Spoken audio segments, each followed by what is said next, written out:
the black version, though. You are the Elon Musk. You're the black version. I apologize. It's Thabiso Mongane, right? Did I say it correctly? Mongane, yeah. There we go. Thabiso, just as in layman's terms, Thrift Online, what is it that you're doing? Because I said quite a mouthful there, and someone at home listening in, like, I'm still not understanding. What is it that you actually do? What is Thrift Online? Thrift Online is basically one of the subsidiaries of Thrift Industries. So what we are is a multi-service group that's really focused its entire value proposition on three basic verticals. The first one is mining and energy, the second is agriculture, and the third one being financial services. So that's basically what Thrift is as an entire company. We've got various things that we're doing in all three of those specific industries. We're really focused on building, I think, great products in those specific industries. From townships, spaza shops to high-tech mining solutions. We are currently in conversation with Thabiso Mongane, and it is now 20 minutes after 1 p.m. Central African time. We'll continue this conversation with Thabiso. If you have any questions for him, perhaps you need more clarity or would like to know where his services, his solutions can feature in your business, send me a WhatsApp, +27 63 406 9126. It's 20 minutes after 1 p.m. Central African time. We are on Open Views Audio Bouquet, channel 628.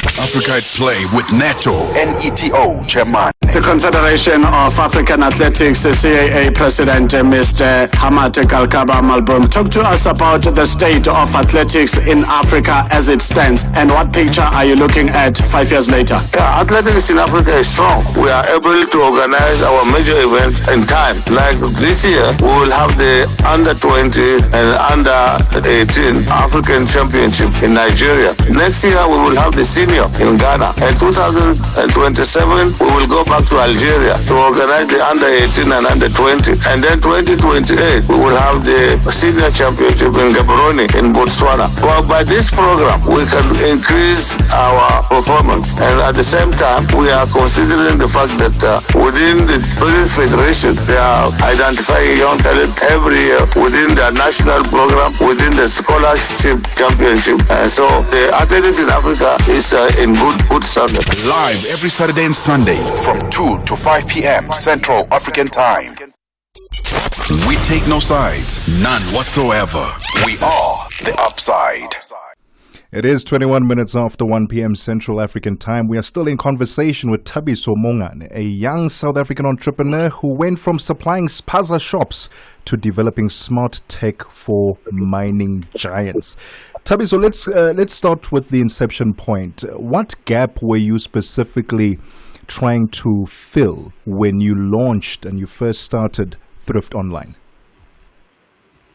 I think Thrift Online was really responding to the lack of buying power, and which would make these spaza shops particularly vulnerable to price volatility within the market. And when we actually started out, the whole aim of it was to really then bring the ability of these spaza shops to really control price points, to negotiate with a much better footing, and make that a reality. So that was initially what we were trying to solve for, vis-a-vis what was essentially the issues on the township retail platforms at the time.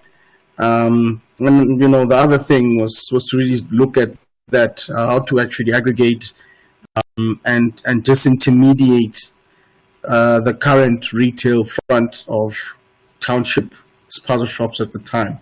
So fast forward to where we got, then we had learned some really hectic lessons, burned a lot of money trying to actually solve those problems there, and we had to actually then take a bit of a detour in terms of our position. So we pivoted a bit.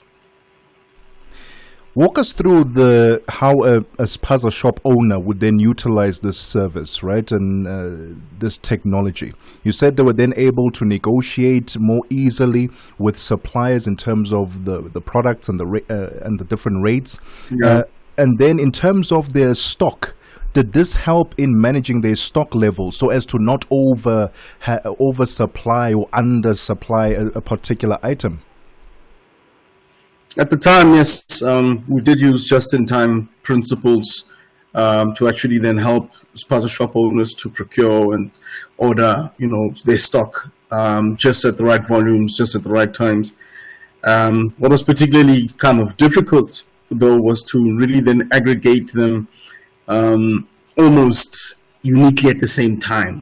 And that's what I think we found to be extremely, extremely difficult, because specific geographies and locales have, a different footprint in terms of, products and services that are actually then popular and moving in that space. So I think that when we did what we did, we stretched ourselves really thin. I think I spent 3.5 months physically at a spaza shop out in Meadowlands, literally monitoring and observing and really just studying what happens in a spaza shop typically on a day-to-day. Yeah. And that's where we essentially got some of our key lessons from. And then you went on to supply and help out mining organizations. That's quite the shift, Thabiso. How did that come about? So I think when I began my entrepreneurial journey, I've always known from the very beginning the spaces that I wanted to really position myself in. Mining and energy was right top of my list. I think I was 18 when I wrote my first business plan on how to potentially then own a mine. I still have it. Wow. So I've always known, that I would actually land in this space.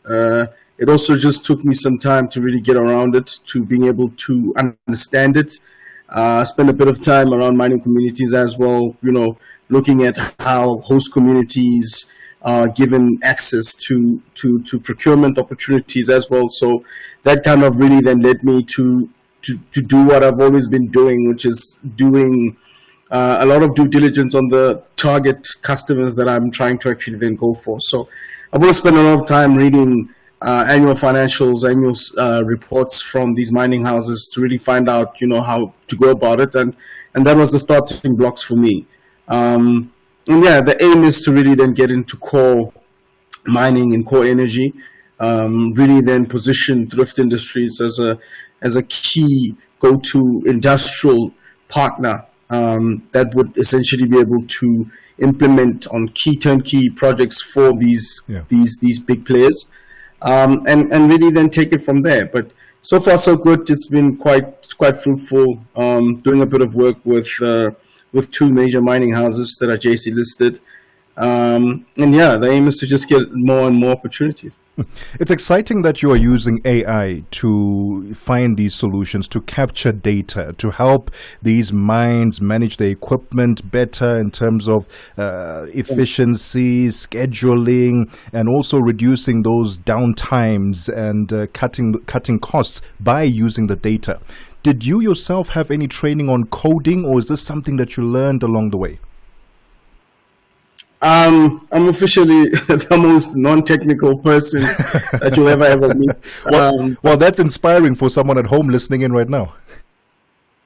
Yeah, I mean, definitely. I think it's important to recognize the era that we actually live in, and that's essentially what happened to me. Was born at the right time in the right era where these tools and instruments have now become increasingly meaningful towards not only businesses, but towards the future as a whole.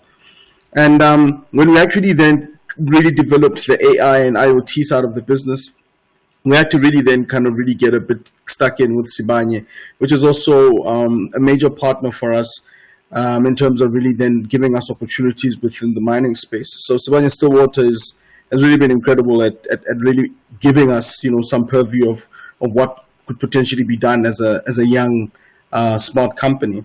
But on the IoT side, what we essentially kind of built on was the idea of using tech to solve specific problems. So tech is not necessarily the solution. It just becomes a catalyst for the solution. Yeah. And I'll make a typical case in point of a case study that we're looking at right now with Sibanye. So tools and other instruments that go underground, for instance, in mining, don't always make it back up to the surface. So they kind of go missing from time to time, which is a major cost, input cost for the mine. So right now we're developing a solution to help the mine track that specific flow of supplies and assets, specifically underground. So that is a very interesting way of actually looking at how the use case itself, which is the problem case, is now become the center of how we are actually going to look for a suitable solution. And we already have one. We've been building one, and that's what we're going to be working on. Are these physical inventory, physical equipment that you are attaching to equipment pieces? How are you getting the data? So it's obviously, the mixture of IoT devices, trackers, and other devices that would essentially then be able to beam the actual signal of specific items that we've put on. But the real solution there is not necessarily the devices themselves, but it's the control process behind how you actually then, sign material in, track material, and then sign material out. So making sure that there's full view of who's got that specific material, that tool, that instrument at which specific time, so that they can actually be accountability. I love that. Thabiso, where can people find out more information or even get in touch with you to get some of these solutions for their businesses? So I'm on Instagram as Not a Normal Black. You can actually track me there. In my personal capacity, Thrift is Thrift Industries, thriftindustries.co.za. No, I think it's .com, sorry. Thriftindustries.com. You can actually then get all the information that you need to get about what we do there. On the financial services side, we have a financial services infrastructure that we're building, both on the blockchain and also on the normal fiat, or normal, financial space. And that's zakafinance.co.za as well as kukuafinance.io. Oh, you really weren't kidding when you said you are the Black Elon Musk. Thabiso, thank you so much for your time this afternoon. We have certainly been inspired. I appreciate it. Thank you. Thank you so much, man. The voice of Thabiso Mongane. He's the thrift owner or Thrift Online owner, founder, a revolutionary, a game changer in South Africa. He's helping out farms, mines, and spaza shops. What an incredible story. It's 31 minutes after 1 p.m. Central African time. Let's get your sports news. Sports.